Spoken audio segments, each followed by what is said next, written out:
नमस्कार नमस्कार श्रोते हो आपण पाहत असाल की मनुष्य हा विविध छंद जोपासत असतो. अशाच एका छंदाची माहिती देण्यासाठी आपल्या स्टुडिओमध्ये आज डॉक्टर बाळासाहेब सावंत कोकण कृषी विद्यापीठ दापोली अंतर्गत कार्यरत असलेल्या सिंधुदुर्ग जिल्ह्यातील कुडाळ मुळदे येथील सहाय्यक संशोधन अधिकारी तथा सहाय्यक प्रकल्प प्रमुख प्राध्यापक कल्पेश शिंदे सर आलेले आहेत. त्यांच्याकडूनच आज आपण याविषयी जाणून घेऊया. सर नमस्कार. नमस्कार आणि माझ्या श्रोत्यांना देखील माझा नमस्कार. सर आपण बघतो की माणसाला अनेक प्रकारचे छंद असतात. कुणाला गायनाचा, कुणाला खेळाचा, तर कुणाला वाचनाचा. तर आपले जे काही 4 क्षण असतात ते सुखाचे जाण्यासाठीच आपण हे छंद जोपासत असतो, नाही का? अगदी बरोबर. या धकाधकीच्या जीवनात माणसाला विरंगुळ्याचे 4 क्षण हवेच असतात. रोजच्या कामाचा ताण, प्रवास, आजूबाजूचे, घरातले, बाहेरचे अशा एक ना अनेक प्रश्नरूपी समस्या त्याला भेडसावत असतात आणि यासाठी विविध मनोरंजनाची साधने तो शोधत असतो आणि त्याच्या शोधात तो आपले राहिलेले क्षण देखील वाया घालवत बसतो. आपण म्हटल्याप्रमाणे छंद जोपासणे हे देखील एक मनोरंजन आणि विरंगुळ्याचे एक प्रभावी साधन मानले जाते. हा छंद कळत नकळत आपल्याला अर्थार्जन देखील देऊ शकतो. नक्कीच. म्हणजे सर स्वार्थातून परमार्थ तसं छंदातून अर्थार्जन, नाही का? हो ना, अगदी तसेच छंदातून निर्माण होलेली कलाकृती अथवा एखादी विक्रीयोग्य वस्तू आणि बाजारमूल्य असलेली वस्तू निर्माण होऊ शकते, हे देखील त्यातून सिद्ध झालेले आहे. खरंय. सर तुम्ही आमच्या श्रोत्यांना अशाच एका छंदाबद्दल माहिती देणार आहात आज. हो, आपण लहानपणी शाळेत जाताना किंवा शाळेच्या वर्षा सहलीला गेलो असतो त्यावेळी आपल्याला ओढ्यांमध्ये, नाल्यांमध्ये वेगवेगळ्या प्रकारचे मासे दिसायचे. या चमकणाऱ्या चंदेरी माशांवर मध्येच काळा, तपकिरी किंवा लाल पट्टा, ठिपका असलेले अनेक मासे आपल्याला दिसायचे आणि आम्ही त्या काळात ते पाहतच बसायचो. यात वेळ कसा निघून जायचा हे काही कळायचे नाही. हे मासे पकडून आणल्यानंतर जास्तीत जास्त 5 ते 6 दिवस जगायचे आणि मग ते मेले की पुन्हा आपण ते मासे पकडायला जायचो आणि हे चक्र पावसाळा किंवा नाल्याला पाणी असेपर्यंत सुरूच राहायचे. बरोबर. आता शोभिवंत मत्स्यपालनबाबत आपण जेवढे काही करू तेवढे थोडेच आहे.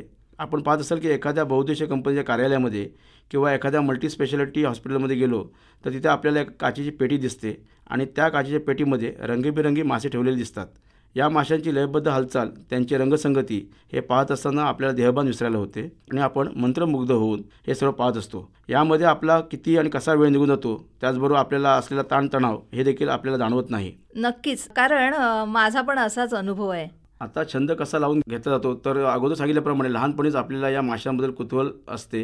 कारण आपण बऱ्याच वेळा मच्छी मार्केटमध्ये ज्यावेळी जातो त्यावेळी जे मासे बघतो ते समुद्रातील किंवा नदीतील मासे असतात. हे मासे जास्तीत जास्त पांढरे, काळे किंवा चंदरी रंगाचे असतात आणि असलेच तर एखादा लाल रंगाचा मासा आपल्या तिकडे दिसतो. परंतु शोभिवंत माशांमध्ये बऱ्याच प्रकारच्या रंगसंगती असतात.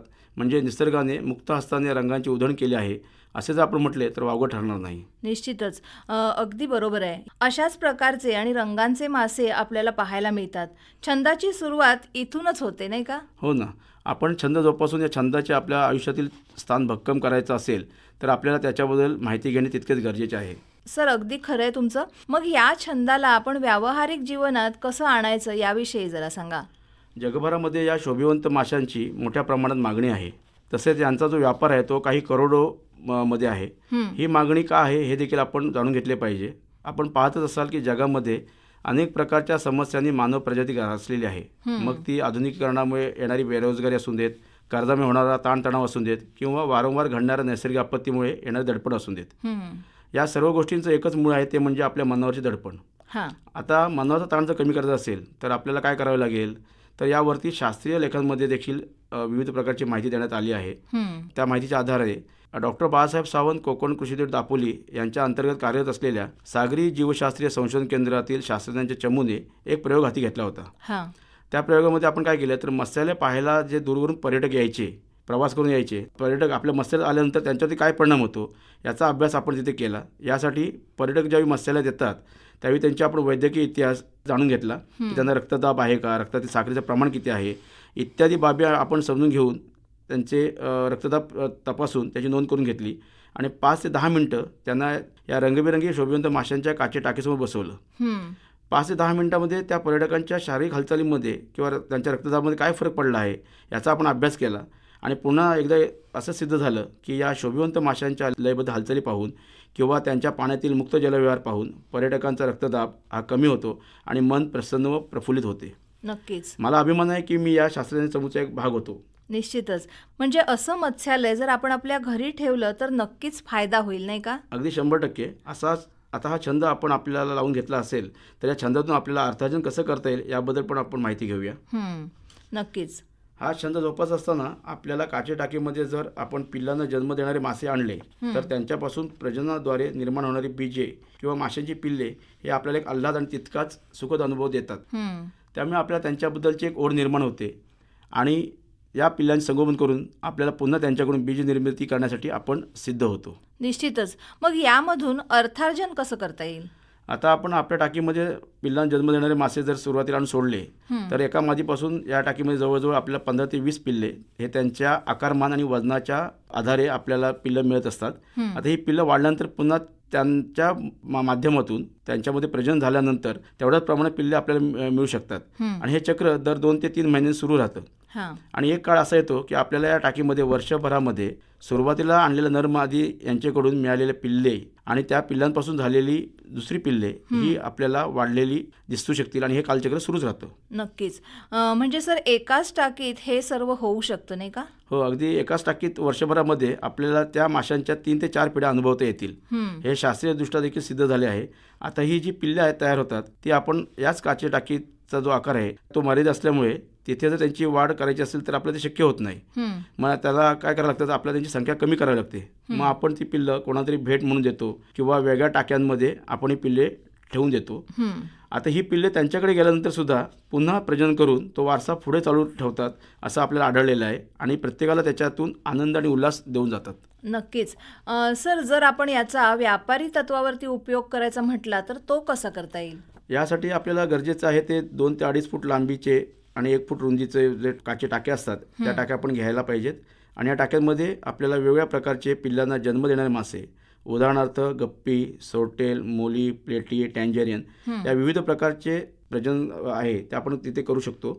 या प्रकारे जर आपण सुरुवात केली तर थेंबे थेंबे तळे साचे याप्रमाणे आपल्याला संचय आणि अनुभव आपले दोन्ही वृद्धिंगत होतील. यासाठी आपण जर पहिला जास्त खर्च पण येत नाही, एक आपली हाऊस पण होऊन जाते आणि आपल्याला लागतं तर काय, एक काची टाकी, पिल्लांना जन्म देणाऱ्या प्रजननक्षम माशांच्या जोड्या आणि विविध रंगसंगती असल्या तर त्या उत्तमच असतात. आणि या सगळे पिल्लं असतील किंवा मासे पकडायचे असतील, पकडायची जाळी, पाण्यामध्ये प्राणी सोडण्यासाठी एरेशनचा पंप आणि माशांचं खाद्य, या जरी गोष्टी आपण एकत्र केल्या तरी आपण छंदातून आपलं अर्थार्जन आपण करू शकतो. नक्कीच. आणि या माध्यमातून 10 माशांपासून 100, 200, 500, 1000 अशा या पटीमध्ये बीज निर्मिती आपण करू शकतो. खरंय. सर याला किती जागा लागते आणि काय सुविधा आवश्यक असतात? यासाठी कमीत कमी 10 बाय 10च्या खोलीमध्ये आपण 5 ते 10 टाक्या ठेवून देखील विविध प्रकारचे मत्स्य बीज निर्मितीसाठी वापरू शकतो. त्यात तयार झालेले बीज हे आपण प्लास्टिक पूल असतील किंवा फायबरच्या टाक्यांमध्ये ठेवून वाढवू शकतो. यासाठी आपल्याला लागणारं साहित्य म्हणजे लोखंडी रॅक, म्हणजे जागा आपल्याला कमी असेल तर रॅकमध्ये एकावर एक टाक्या ठेवून आपण ते करू शकतो. त्यानंतर आवश्यक असणारे गोडे पाणी साठवून ठेवण्यासाठी एक 1000 लिटरची पाणी टाकी लागते, कारण का ते पाणी आपल्याला प्रक्रिया करून ठेवावं लागतं. डायरेक्ट नळाचं किंवा विहिरीचं पाणी आपण वापरू शकत नाही, ते आपल्याला शुद्ध करूनच वापरायला लागतं. त्यासाठी आपल्याला शुद्ध करण्याचं संयंत्र लागतं, पाणी बदलण्यासाठी सायपन पाईप, टाक्या साफ करण्याचे स्पंज आणि प्रथमोपचारासाठी आवश्यक असणारी औषधे, एवढी सामुग्री जर आपण जमवली तर आपल्याला घरामध्येच किंवा आपल्या आउट हाऊसमध्ये किंवा अगदी जागा नसेल तर पडवीमध्ये देखील आपण अशा प्रकारच्या काचे टाक्या ठेवून माशांचं बीजोत्पादन करू शकतो. नक्कीच. म्हणजे आपण आपल्या राहत्या घरात किंवा आजूबाजूला असणाऱ्या मोकळ्या जागेमध्ये सुद्धा हे करू शकतो. हो, अगदी सहजपणे. एकदा का आपल्याला या पिल्लं देणाऱ्या माशांच्या प्रजनन संबंधी प्रावीण्य प्राप्त झाले तर आपण दुसरे जे मासे आहेत जे फक्त अंडी देऊन प्रजनन करतात त्यांच्याकडे पण आपण वळून ह्या माध्यमातून आपलं अर्थार्जन करू शकतो. अंडी देणाऱ्या माशांसाठी काही वेगळी प्रक्रिया असते का? अंडी देणारे मासे जे असतात ते अंडी चिकटवण्यासाठी त्यांना काही गवताचे प्रकार किंवा पान वनस्पती, काही वेली या वापरल्या जातात, ज्यावरती त्यांची जी अंडी आहे ती चिकटून राहतील. तर बऱ्याच वेळा काय होतं की प्लास्टिकचे किंवा लोकरेचे धागे देखील वापरले जातात. यांचा वापर फक्त अंडी चिकटवण्यासाठीच केला जातो. ज्यावेळी ही अंडी त्याला चिकटतात आणि कालांतराने ती अंडी फलित झाली आणि त्यातून पिल्ले बाहेर पडली की आपण ती जे वापरलेलं आहे आपण ते बाहेर काढून पिल्लं सोडून त्याच्यातली परत ते आपण वापरू शकतो. परंतु ते पुन्हा जर वापरायचं असेल तर माशांना वेगवेगळ्या प्रकारचे आजार होऊ नयेत यासाठी खबरदारी म्हणून ही जी साधने आपण वापरलेली आहेत ती मेलॅचेट ग्रीन किंवा मिथिलीन ब्ल्यू या निर्जंतुकीकरणाच्या औषधाने निर्जंतुकीकरण करून घेणे गरजेचे असते. आता या माशांना आणि माशांच्या पिल्लांना कोणतं खाद्य दिलं जातं? माशांच्या खाद्याचे 2 प्रकार आहेत. एक नैसर्गिक म्हणजे जिवंत खाद्य, ज्यामध्ये डासांच्या अळ्या, ब्लडवर्म, मोइना, आर्टिमिया हे जिवंत खाद्य आपण वापरू शकतो. त्याचप्रमाणे आपण कृत्रिमरित्या देखील खाद्य तयार करतो. जर आपण जिवंत खाद्य, नैसर्गिक खाद्य जर आपण माशांना दिलं तर त्यांच्या रंगामध्ये आणि त्यांच्या असणाऱ्या छटांमध्ये देखील आपल्याला प्रभावी परिणाम दिसून येतो. कृत्रिमरित्या जे आपण खाद्य तयार करतो त्यामध्ये प्रथिने, कार्बोदके, विटॅमिन्स, मिनरल्स हे संतुलित प्रमाणात आपण वापरले पाहिजेत आणि त्या माशांची गरज काय आहे ती ओळखूनच आपण हे वापरले पाहिजेत. आणि हे जर सर्व पदार्थ मिसळून योग्य प्रमाणात जर आपण खाद्य तयार केलं तर आपल्याला चांगले परिणाम मिळू शकतात. सर, यासाठी आपल्याला काही शास्त्रोक्त माहिती लागते, ती कुठे आणि कशी मिळेल याविषयी जरा सांगा. आपण वेगवेगळ्या प्रकारच्या माशांचे प्रजाती, माशांचे खाद्य आणि माशांचे बीजोत्पादन व्यवस्थापन इत्यादी बाबत शास्त्रोक्त माहिती घेणे गरजेचे असते. या संदर्भात डॉक्टर बाळासाहेब सावंत कोकण कृषी विद्यापीठाच्या मत्स्यविद्या शाखेच्या मुंबई पनवेल येथे असलेले तारापुराला सागरी शास्त्रीय संशोधन केंद्र, रत्नागिरी येथील मत्स्य महाविद्यालय शिरगाव, त्याचप्रमाणे रत्नागिरीतील सागरी जीवशास्त्रीय संशोधन केंद्र झाडगाव रत्नागिरी, तसेच मोठ्या प्रमाणावर शोभिवंत मत्स्य बीजोत्पादन आणि संवर्धन करणारे गोड्या पाण्यातील मत्स्य प्रजनन आणि संवर्धन केंद्र मुळदे, तालुका कुडाळ, जिल्हा सिंधुदुर्ग येथे देखील आपल्याला 3 ते 5 दिवसांचे प्रशिक्षण कार्यक्रम आयोजित करून दिले जातात. याबद्दलची शास्त्रोक्त माहिती आपल्याला दिली जाते आणि त्यासाठी काही थोडक्या प्रमाणामध्ये शुल्क आकारले जाते. या संस्थांमधून, या प्रशिक्षण केंद्रांमधून प्रशिक्षित होऊन बऱ्याच लोकांनी कोकणामध्ये असतील किंवा पश्चिम महाराष्ट्र, विदर्भ, मराठवाडा येथील शेतकऱ्यांनी देखील विविध प्रशिक्षण केंद्रांमध्ये जाऊन प्रशिक्षण घेऊन आपापल्या वातावरणातील अनुकूल असलेल्या उत्तम रीतीने वाढणाऱ्या मत्स्य प्रजातींचे बीजोत्पादन करून त्यामध्ये चांगल्या प्रकारे अर्थार्जन केले आहे. नक्कीच, कारण आपल्या विद्यापीठाने यामध्ये क्रांतिकारक असं काम केले, नाही का? हो. आता या बीजोत्पादन टाक्यामध्ये निर्माण झालेले बीज संगोपन करण्यासाठी आपल्याला काही मोठ्या आकाराच्या टाक्या लागतात. मग त्या आपण फायबरच्या करतो किंवा प्लास्टिक लायनर वापरून तयार करतो आणि त्यामध्ये हे मासे वाढवले जातात. त्यांची या ठिकाणी योग्य ती काळजी घेतली जाते. खाद्य व्यवस्थापन असेल, पाण्याचे व्यवस्थापन असेल, रोगराईचे निर्मूलन असेल, या सर्वांची इत्यंभूत माहिती आपल्या संस्थेकडून प्रशिक्षणादरम्यान दिली जाते. त्याचप्रमाणे यासाठी काही मार्गदर्शक पुस्तके देखील विद्यापीठाने मत्स्यविद्या शाखेमार्फत प्रसारित केली आहेत. म्हणजे हे ऐकल्यावर आपल्याला जो छंद आहे या छंदाचं व्यापारीकरण करून अर्थार्जन आपण करू शकतो हे नक्कीच लक्षात येईल. अगदी बरोबर. याबाबत उदाहरण द्यायचे म्हटले तर रत्नागिरीतील कर्ला येथील आगाशे बंधू, या दोन्ही बंधूंचा तसा मत्स्य व्यवसायाशी काही संबंध नव्हता, परंतु मत्स्यपालनाचा एक छंद त्यांनी जोपासला होता लहानपणापासून. त्यातून त्यांनी आपल्या परसबागेमध्ये, आपल्या अंगणामध्ये वेगवेगळ्या प्रकारच्या कृत्रिम टाक्या तयार केल्या, काही सिमेंटच्या टाक्या तयार केल्या आणि त्यामध्ये गोल्डफिश असतील, एंजल, गप्पी, सोरटेल, मोली, प्लेटी या विविध प्रजातींच्या आणि रंगाच्या माशांचे प्रजनन सुरू केले आणि या प्रजननामार्फत बीजनिर्मिती करून तयार झालेले मत्स्यांचे संगोपन त्यांनी विक्रीयोग्य पद्धतीने केले आणि विक्रीयोग्य झाल्यानंतर मुंबई, पुणे आणि स्थानिक बाजारपेठेमध्ये त्यांची विक्री केली आणि चांगल्या प्रकारे अर्थार्जन केले. त्याचबरोबर काळाची गरज ओळखून त्यांनी पाणवनस्पतींचे पण अभिवृद्धीचा कार्यक्रम त्यांच्या घरी तयार केला होता आणि त्याच्यातून वेगवेगळ्या प्रकारची पाणवनस्पती देखील त्यांनी बाजारामध्ये उपलब्ध करून दिल्या आहेत. सर, या व्यतिरिक्त अजून काही सामूहिक उदाहरणं आपल्या श्रोत्यांना असतील तर सांगा. सामूहिक उदाहरणं आहेत. त्याचबरोबर एक आपण आता सांगायचं राहून गेलं की JK फाईल येथे राहणारे जे सुयोग भागवत आहेत त्यांनी त्यांचं महाविद्यालयीन पदवी अभ्यासक्रम पूर्ण केल्यानंतर आपल्या लहानपणीच्या छंदाला व्यावसायिक स्वरूप देण्याचा मानस केला आणि त्यांनी मत्स्यविद्या शाखेअंतर्गत प्रशिक्षण घेतले आणि ते आज या शोभिवंत मत्स्य व्यवसायात एक प्रथित उद्योगपती म्हणून नावाले जात आहेत. त्यांनी त्यांच्या अंगणातील, त्याचप्रमाणे घराच्या वरच्या मजल्यावरील खोल्यांमध्ये काचेच्या विविध टाक्यांमध्ये विविध प्रजातीचे रंगसंगतीचे शोभिवंत मासे आणि त्यापासून मिळणारे बीजोत्पादन केले आहे. तसेच या माशांचे खाद्य असेल, मसाल्यासाठी आवश्यक असणाऱ्या सामुग्री असतील यांची विक्री करून देखील ते उत्पन्नातून आपल्या चरित्र चालवत आहेत. आपण आता एकट्या दुकट्याच्या ज्या यशोगाथा ऐकल्या आहेत त्याचप्रमाणे लोकसमूहाच्या देखील यशोगाथा आपल्याकडे आहेत. सिंधुदुर्ग जिल्ह्यातील गोड्या पाण्यातील मत्स्य प्रजनन आणि संवर्धन केंद्र मुळदे यांनी यामध्ये मोठ्या प्रमाणामध्ये कार्य करून विविध प्रकारचे शोभिवंत मत्स्यपालनाचे प्रशिक्षण कार्यक्रम आयोजित करून स्वयंसहायता बचत गट असतील, महिला बचत गट असतील या माध्यमातून काही गावांमध्ये शोभिवंत मत्स्य बीजोत्पादन आणि संवर्धन याबाबत जनजागृती केली आणि त्यांना प्रशिक्षण देऊन मत्स्य बीजोत्पादन, संवर्धन आणि विक्री या त्रिवेणी संगमाचा एक अद्भुत चमत्कार त्यांना तिथे दाखवून दिलेला आहे. यासाठी मोदी येथील शास्त्रज्ञांनी अपार मेहनत घेऊन याला मूर्त स्वरूप दिले. भविष्यामध्ये या शोभिवंत मत्स्यपालन, बीजोत्पादन, संवर्धन या बाबींना मोठा वाव आहे हे लक्षात घेऊन मोठ्या प्रमाणात अर्थार्जनाची संधी उपलब्ध होणार आहे. नक्कीच. जगामध्ये या शोभिवंत मत्स्यपालन व्यापाराची कोटीच्या कोटी उड्डाणे होत असताना भारताने देखील या स्पर्धेमध्ये उतरण्याची तयारी केली असून त्याला उत्तम प्रतिसाद मिळत आहे. नक्कीच. म्हणजे घरामध्ये चालणारा हा व्यवसाय आता देश पातळीवर त्याला महत्त्व आलेलं आहे, नाही का? हो या व्यवसायाला सरकारमार्फत काही आर्थिक पाठबळ मिळतं का? हो, तर प्रधानमंत्री मत्स्य संपदा योजना म्हणजे आपण ज्याला PMMSY म्हणतो, याद्वारे स्थानिक पातळीवरती काही प्रकल्पांना अर्थसहाय्य केलेलं आहे. तसेच सिंधुरत्न या योजनेच्या माध्यमातून देखील शोभिवंत मत्स्यपालन, बीजोत्पादन आणि विक्री केंद्र सुरू करण्यासाठी देखील आर्थिक पुरवठा केला जात आहे. त्याचप्रमाणे महाराष्ट्र राज्याच्या मत्स्य व्यवसाय मंत्री यांनी अलीकडेच जिल्हा बँकेच्या माध्यमातून असेल किंवा शासकीय आणि केंद्र शासकीय वित्तीय संस्था ज्या आहेत त्यांच्या माध्यमातून देखील आर्थिक पुरवठा होण्यासाठी आणि या व्यवसायाला उभार देण्यासाठी मत्स्य व्यवसाय हा हे जे क्षेत्र आहे या क्षेत्राला कृषीचा दर्जा मिळवून देण्याचा क्रांतिकारी निर्णय घेतला आहे. याची फलनिष्पत्ती आपल्याला नजीकच्या काळात नक्कीच दिसून येईल. नक्कीच. म्हणजे आता आपल्या महाराष्ट्रात खाण्याच्या मत्स्य व्यवसायाबरोबरच शोभिवंत मत्स्य व्यवसायाला देखील उभारी मिळेल आणि महिला देखील यामध्ये अग्रेसर राहतील. अगदी खरं आहे. कमी प्रमाणामध्ये भांडवल लागणारा आणि कमी जागेत उत्तम प्रतीचा ज्याला आपण व्हाईट कॉलर व्यापार म्हणतो तो आपल्याला करता येतो. यासाठी आवश्यक आहे ते मेहनत, जिद्द आणि चिकाटी. या त्रिसूत्रीवर जर आपण काम केले तर मत्स्य व्यवसायाच्या यशाचे गमक यामध्ये लपलेले आहे आपल्याला जाणवेल. नक्कीच. जर आपण विचार केला तर महिला घरातील सर्व काम सांभाळून या व्यवसायाला त्यांनी दिवसातून सकाळचे 2 तास आणि संध्याकाळचे 2 तास किमान जरी दिले तरी त्यांच्या कुटुंबाच्या आर्थिक प्रगतीमध्ये त्यांना हातभार लावता येईल आणि त्या आत्मनिर्भर देखील होतील. आपल्याला विकसित महाराष्ट्र घडवायचा असेल तर आपल्याला या शोभिवंत मत्स्यपालन छंदाला व्यावहारिक रूप देऊन यामध्ये आमूलाग्र बदल करणे गरजेचे आहे. खरंय. आपण याद्वारे विकसित महाराष्ट्र या धोरणातील खारीचा वाटा नक्कीच उचलू शकतो. हो, नक्कीच.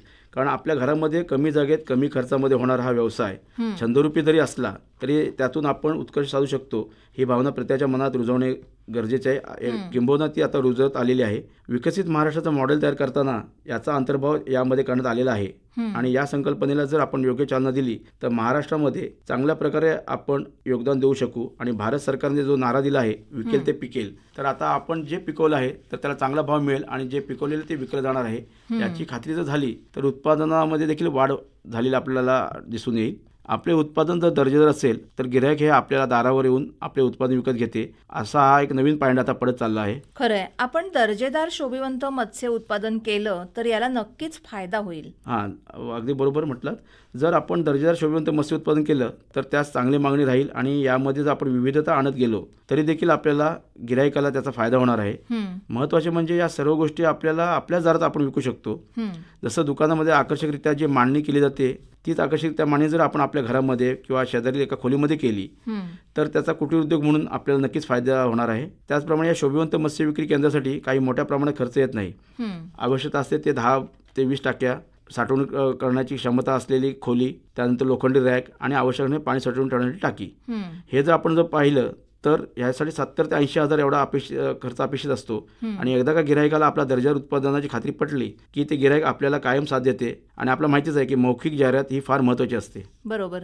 आपण जाता जाता आमच्या श्रोत्यांना काय सल्ला द्याल? पिकेल ते विकेल याचबरोबर दर्जेदार बीजोत्पादन अर्थार्जनाचे नवे साधन हे बोधवाक्य जर आपण पाळलं तर आपल्याला शोभिवंत मत्स्यपालन आणि बीजोत्पादन याद्वारे आर्थिक प्रगती साधता येऊ शकेल. आणि जो आपण छंद जोपासला आहे त्याच्यातून आपला विरंगुळा पण होईल आणि आपल्या अर्थार्जन पण होईल.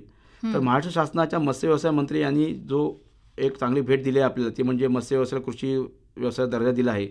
त्यामुळे आपल्याला विविध प्रकारचे परवाने काढण्यासाठी सुलभता निर्माण झाली आहे. त्याचबरोबर आर्थिक पुरवठा करण्यासाठी देखील काही अटी शिथिल करण्यात आल्या असून काही सवलती देखील याद्वारे आपल्याला मिळणार आहेत. बरोबर. आता महत्त्वाची गोष्ट यामध्ये आहे की काही नियम हे आपण स्वतःलाच घालून घेतले पाहिजेत. ते म्हणजे एकाने केले म्हणून सगळ्यांनी तेच करायचं असं न करता म्हणजे सगळ्यांनीच मत्स्य बीजोत्पादन करायचं नाही आहे. तर त्या गावातील काही जणांनी मत्स्य बीजोत्पादन करायचे आहे, काही जणांनी ते मत्स्य बीजोत्पादन आपल्याकडे आणून ते वाढवायचं आहे आणि जे संवर्धन केलेले जे मासे आहेत ते विक्रीयोग्य झाल्यानंतर विक्रीचे काम हे दुसऱ्या गटाने करायचे आहे. असं जर आपण केलं तर पूर्वी सांगितल्याप्रमाणे बीजोत्पादन, संवर्धन आणि विक्री या 3 सूत्रीचा वापर करून आपण आपल्या गावाची, आपल्या शहराची, आपल्या जिल्ह्याची आणि त्याचप्रमाणे आपल्या विभागाची उत्कर्ष आपण करू शकतो आणि राज्याच्या पर्यायाने देशाची देखील आपण प्रगती करू शकतो आणि त्याच्यामध्ये आपले मुलाचे योगदान असू शकेल ही माझी खात्री आहे. नक्कीच. म्हणजे नियोजन करून जर एखादा व्यवसाय आपण केला, जसं शोभिवंत मत्स्यपालनामध्ये जसं तुम्ही आत्ता सांगितलंत, तर हा व्यवसाय नक्कीच आपण फायदेशीररित्या करू शकतो. सर, आज आपण इथे आलात आणि शोभिवंत मत्स्यपालन एक छंद आणि छंदामधून अर्थार्जन कसं करता येईल याविषयीची सविस्तर माहिती आपल्या सर्व शेतकरी बांधवांना दिलीत. त्याबद्दल आकाशवाणीतर्फे आणि सर्व श्रोत्यांतर्फे मी आपले आभार मानते. धन्यवाद. धन्यवाद.